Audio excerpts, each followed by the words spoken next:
sa ano ba?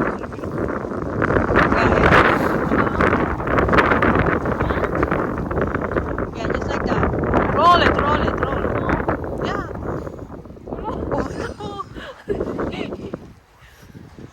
Oh my God, Nicole, you can't. Go back, go back, go back.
Let us know.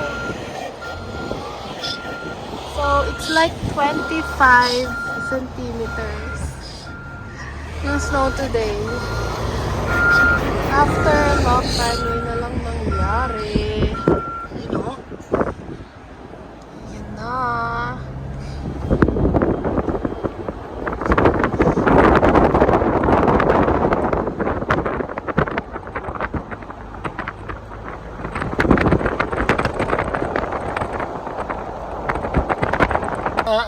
Yan. Pala-pala aspan. Kantaan mo eh. Pala-palaan pala eh.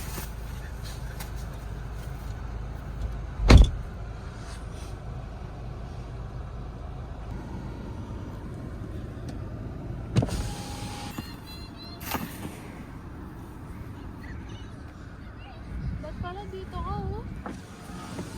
Saan? Oh. Nakalabas, nakalabas.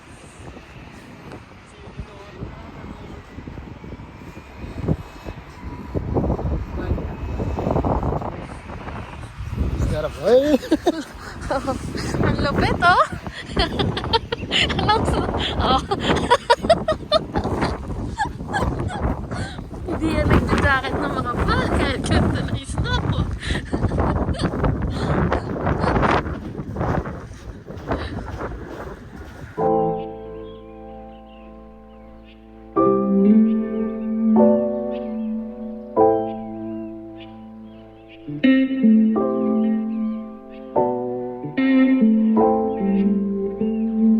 Hi, so today is January 19, Wednesday. It's as usual, stay at home lang tayo since focus lang tayo sa school, and then nag-makeup lang ako, and then nag-watch lang ako ng YouTube, and then ayun, mag-aaral lang ulit ako later kasi I have quizzes and tests coming up, and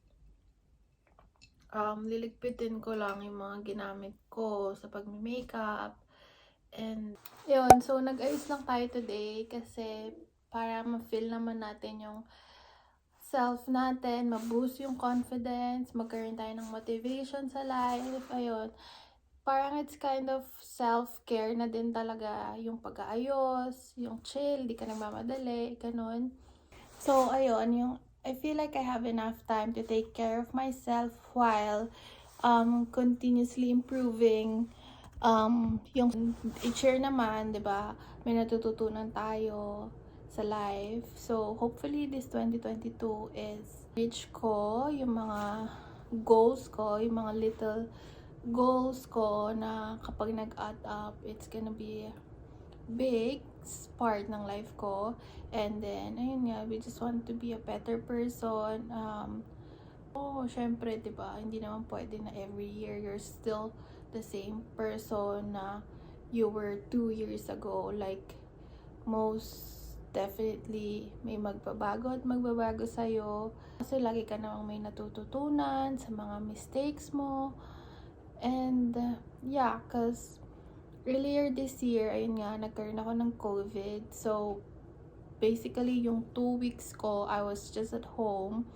I felt so ugly and I felt so weak during those times. Kaya parang ngayon lang nag-a-adjust talaga.